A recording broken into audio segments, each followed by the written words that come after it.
the Spinal Truth Show weekly podcast edition. I'm your host, Dr. Caleb Slater, here with Chris, who today identifies as somebody who does a podcast.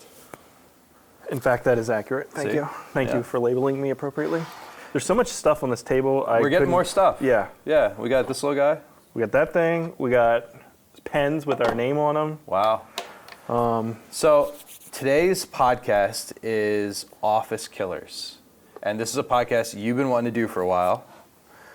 Well, I think a lot of people work in an office environment.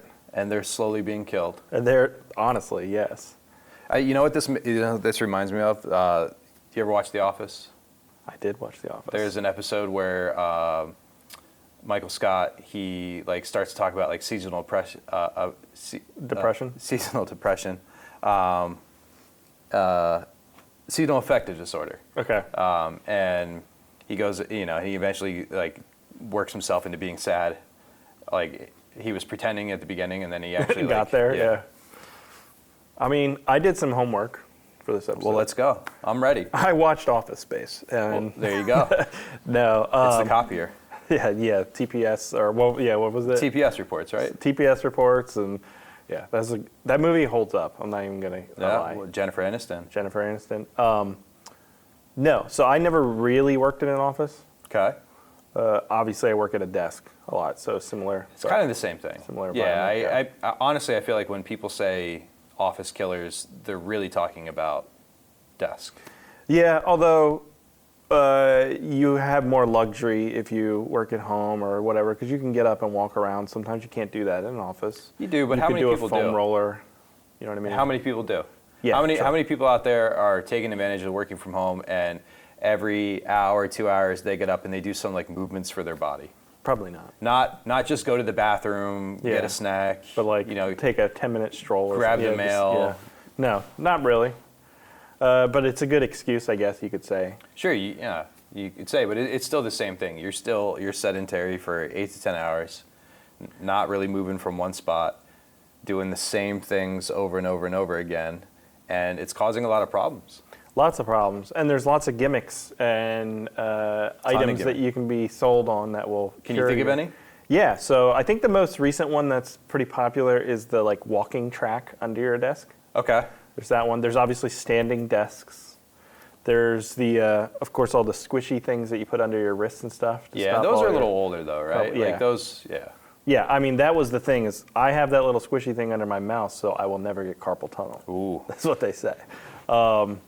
You have the blue lights and stuff, but obviously that's for some monitor screens. And you have the different mouses. I'm seeing a lot of claw mouses. There's very different mouses. The keyboards, they were separated and angled. And yep, the trays that come out. There's just a million things so that you can just hunker down and do that work and not move your body. Well, and so here we go. At the end of the day, the answer, the solution is really, really simple. It comes down to two things.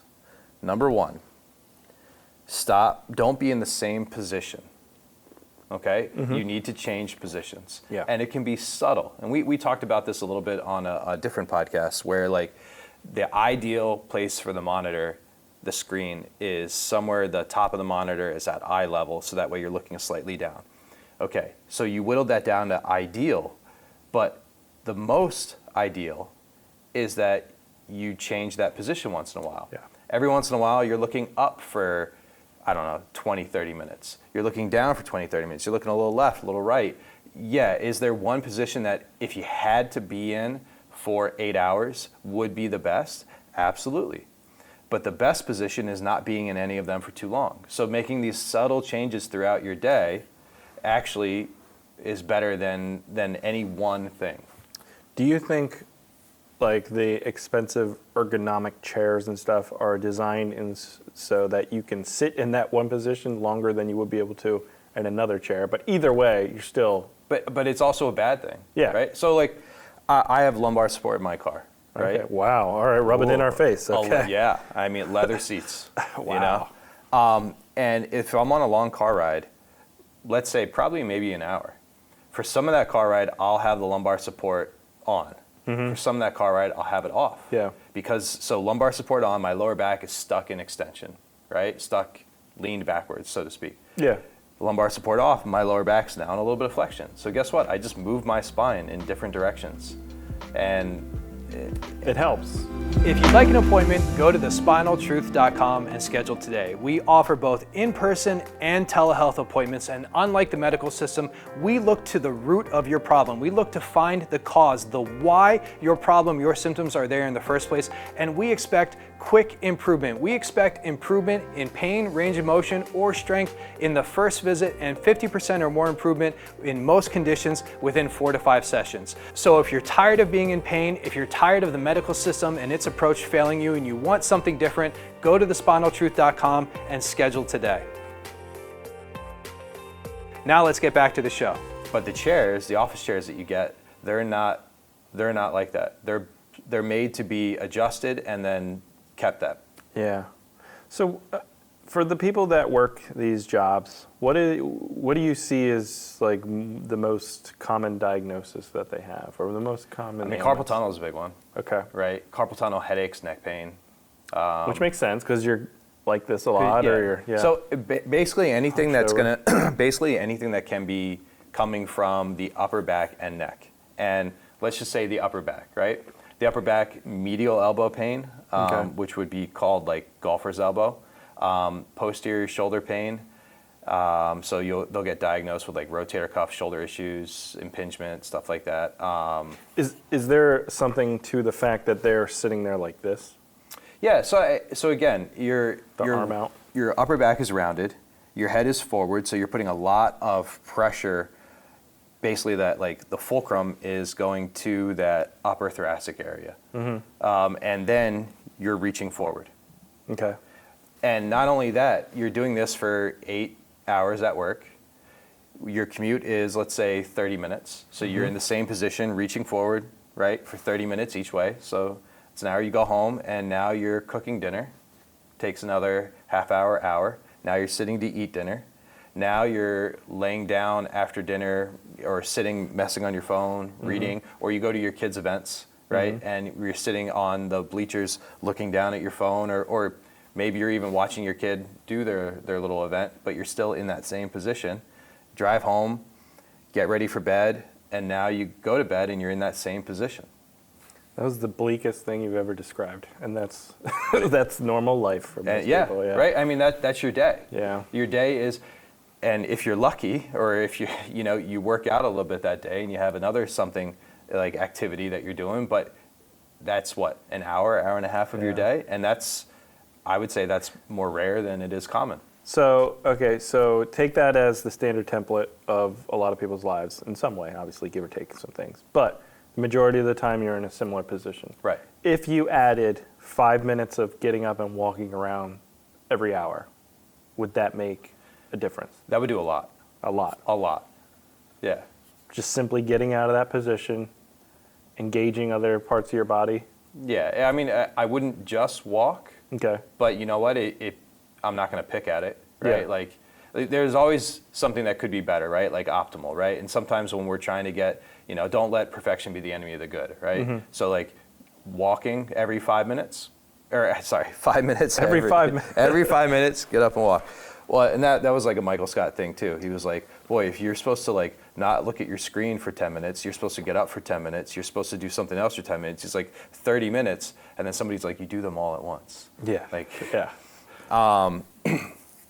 yeah, so if you just walked 5 minutes out of every hour, you'd probably be pretty good. What would you think is the best investment someone could do who works at an office job?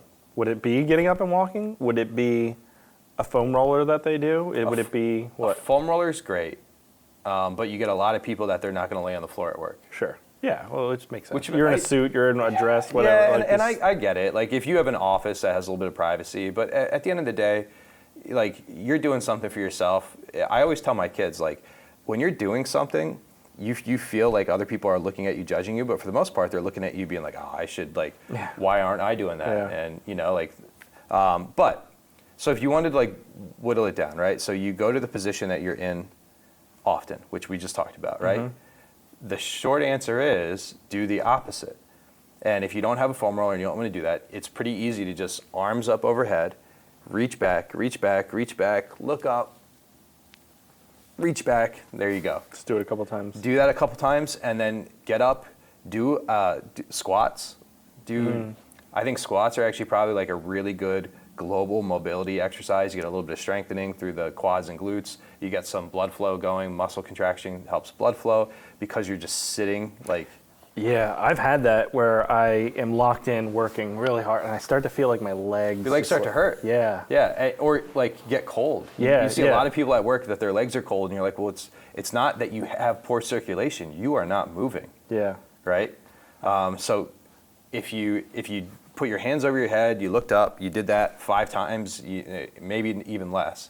You got up, you did 10 squats, you walked around for 2 minutes, that's a pretty good routine to do it maybe every 2 hours. I've seen the standing desk touted as like the solution to all health problems. So it's the same thing, right? Yeah. It's standing and or walking. Again, it's great, it keeps you active, and it is a nice way to break it up, right? You wouldn't want to also do that for 8 hours. Right, it's not a one, you got to switch it, right? Yeah. And that's really where it does be beneficial. However, when you're standing and walking, if you're standing, if you're walking, if you're sitting, you're still looking down straight at this monitor, right? You're still not necessarily doing anything for your upper back. So your upper back, your head is still looking down and you're kind of forward, right? Okay. It's better, but it's still not the solution for that. So if you are stuck in an office, you have no choice over the standing desk or anything like that, the best option you can do is just get up and walk around. Get up and walk. If you do a few squats, you put your arms overhead, you look up, you're going to be better than 98% of the other people. So those ergonomic mouse aren't doing anything is what you're telling me? I don't know if I've ever used a mouse for a long time. Like, man. It's not the clicking sensation isn't causing the carpal tunnel? Well, and so you talked about the common conditions, right? So Yeah. like tennis elbow, golfer's elbow, carpal tunnel, shoulder issues. These are all overuse injuries. Are you overusing anything? No. Not really. And if you want to, you could say overuse. Disuse is overuse. So like if you're in the same position, you are overusing it. Like it's inert, it's inactive in that same position. That being said, none of these structures are getting overly taxed. Well, yeah, their names in themselves imply they're being caused by an action, swinging something. But at an office, you're not doing anything. You're not doing anything, yeah. but you're getting labeled with this. I actually just saw yesterday one of the people that we kind of follow to look at what they're doing. Mm-hmm. He was treating an orthodontist for her, I forget what it was. It was the elbow, let's just say it was tennis elbow. And she didn't look like she was overly active. And an orthodontist is in a very seated position, crouched over, right? It's coming from her neck. And that's pretty easy. And that's, so if you're having a lot of these carpal tunnel, tennis elbow, golfer's elbow, a lot of shoulder stuff, and you have a desk job and you're not doing stuff outside that, like a racket sport or an overhead sport or something like that, you have a neck issue. Yeah. And that should just make complete sense to anybody that looks at how you look throughout your day.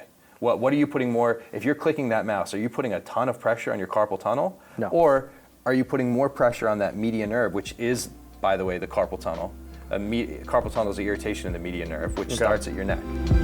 If you're out there and you're in pain, if you're tired of the current medical system failing you over and over and over again, just giving you answers that numb you, pacify you to your symptoms, and are largely based on medication, injections, and surgery, and you want a different way, maybe even a better way, look for my book, The Spinal Truth, A New World of Medicine. In it, each chapter I talk about a different symptom, different condition, different body part, and how I view it a little bit differently than the current medical system, and how my treatment has helped so many people out there when they've been let down with the typical approach. This is the way I think medicine should be. This is the change in healthcare I think we deserve. So thespinaltruth.com, you can look for my book on Amazon, Kindle, Apple, and on audio. I think from my ignorant understanding of carpal tunnel back in the day, it was like, oh, because I'm putting all this pressure on that part On your of my wrist, body. yeah. If you Google it, so I actually did this when I was writing my book. I Googled what causes carpal tunnel, Okay. and the first thing that came up was pressure through your wrists. So here's another semi-related thing that's probably doesn't really affect too much, but when you go to an office job, a lot of people have to dress in a certain way. You have to wear dress shoes, which might not be, providing that much support, or you have to wear high heels or something, shoes that aren't supportive in a way. Would that affect anything? Okay, so let's say for guys, let's do guys, because I think we're a little different here. Sure. Because we're guys, or what do you mean? Well, because the main issue for women, I think, would be high heels. Sure. Not men typically don't have that issue. Sure, okay. I Right. get what you're saying, yeah. So the main issue, let's say men, we have these like solid shoes. They might have a little bit of a wedge. And you think, and our shoes are more pretty firm, especially dress shoes, not a lot of cushioning. And you would think like cushioning is the solution. So you see a lot of shoes out there these days that have a ton of cushion, right? Their insoles have cushion. There's a lot of padding on the heel, right?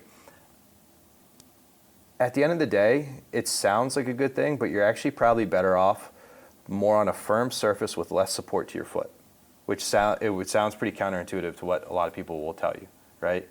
Now, if your feet are like hurting because you're people that stand like cashiers, those are some people that you might need a little bit of a softer mat. I mean, you're just standing all day long, but kind of the same thing. Your feet, you're on them, but you're not necessarily using them per se, right? Like they're just static.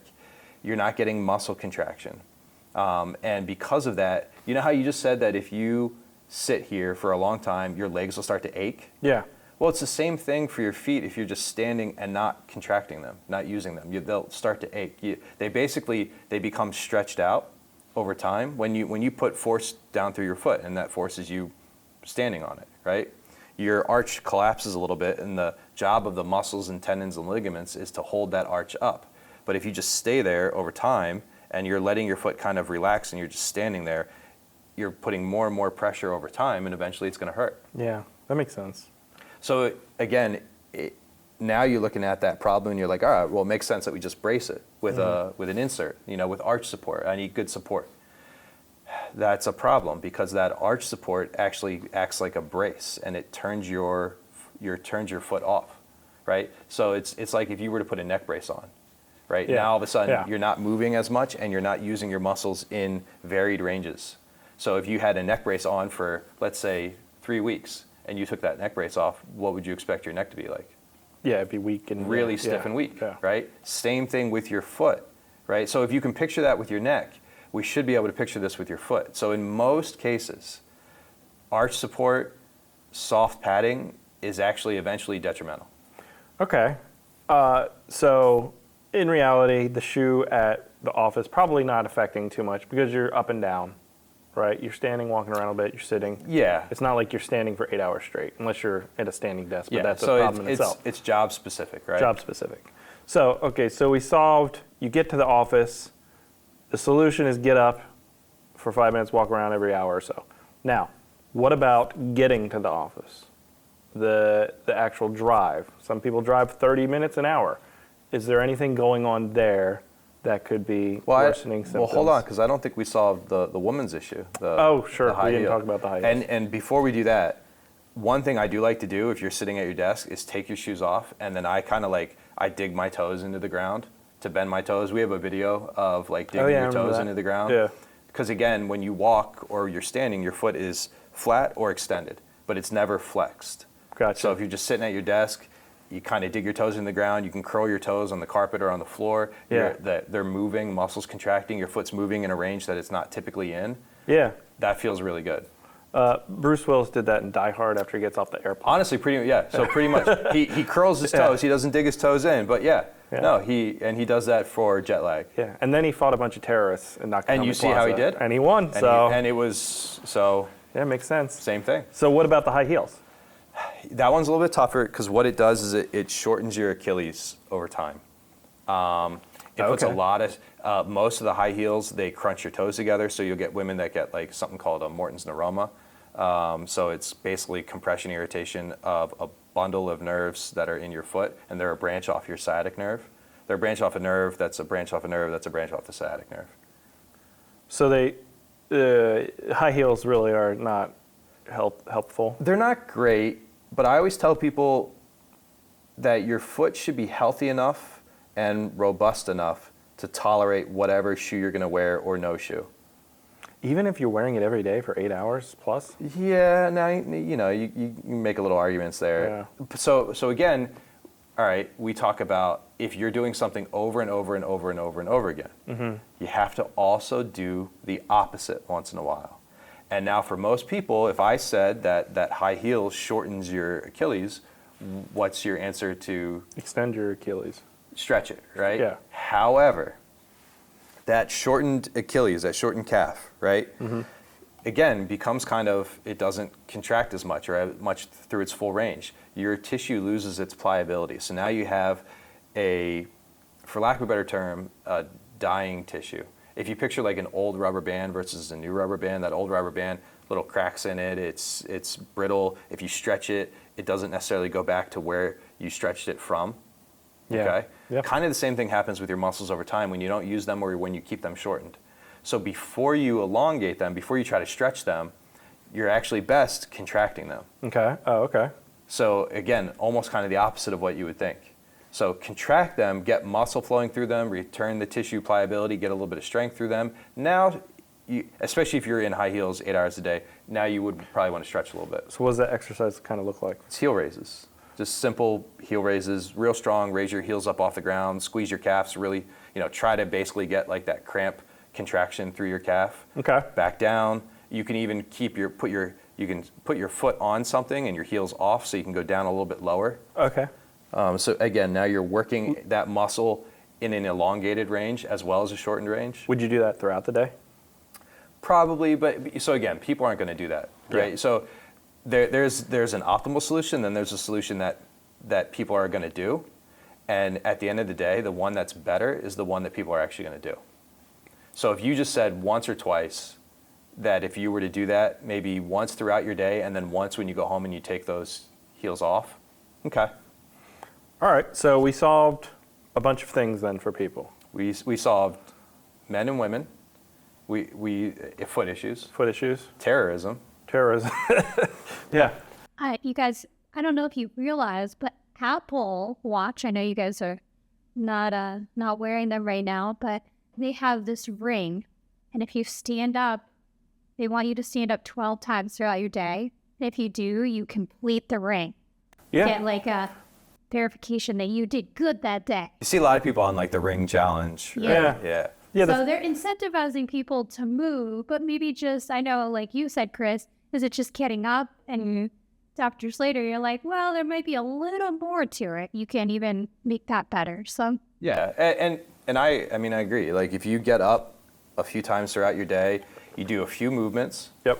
that's probably going to fix it. Or it's going to prevent most of the conditions. Yeah. And I yeah. have a question for you guys. What about those like chairs where like someone's sitting on a ball in their Oh, office yeah. or like The yoga some ball weird kind of sitting chair. Yeah. surfaces that So it's the same thing. So the balls, they're not bad, and the whole point is that they activate your core a little bit more, and they do. But it's the same thing. If you were to sit on that for 8 hours a day in that same position, it's still not good for you. Yeah. Anything that you're just doing straight for 8 hours without movement or difference, right? Yeah, Gonna so, cause issues. so again, I said you can kind of boil it down to two things. And one is don't be in the same position. Move around, okay? No position is the best position, all right? Yep. The other one is if you do something over and over and over and over and over again, and again, this is different for everybody, figure out what you're doing, and then once in a while, do the opposite. What about the pad under your butt? The butt pad? It's kind of the same thing. The reason you need the butt pad is Because you're not getting up. And not, it's yeah. because you're sitting on your glutes, they're inactive, right? Your ass muscles are literally not doing anything. And so it's kind of like, I don't know, let's use maybe quicksand. Like you sit, you're in it, and then you slowly sink in. Yeah. Your ischial tuberosities, Chris, are slowly sinking in Oh my God. to your ass muscles. I knew it. So we're going from one end to the other. We're going ischial tuberosities, so we got that medical jargon, and then your ass muscles, right? Yeah. So your bones, your sit bones, are sinking into the tissue. The tissue's not contracting, and eventually your ass hurts. Why is your ass hurt?